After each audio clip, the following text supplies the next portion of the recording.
জন্মদিনের রাতে চলে গেছিলাম রং দে বাসন্তী ধাবাতে ডিনার করতে। মুঘলাই চাইনিজ তো আমরা প্রায় খাই, তাই এবার কিছু অন্যরকম করার ইচ্ছে ছিল।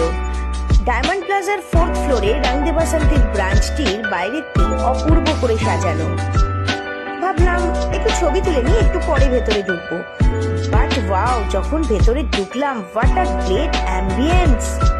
রেস্টুরেন্টটি ভেতরে অনেকটাই বড়, অনেকটা জায়গা এবং খুব সুন্দর করে ধাবা স্টাইলে সাজানো, just like roadside dhaba. আর দেরি না করে মেনু কার্ডটি দেখে চটপট অর্ডার দিয়ে দিলাম গরম গরম খাবারগুলো। That includes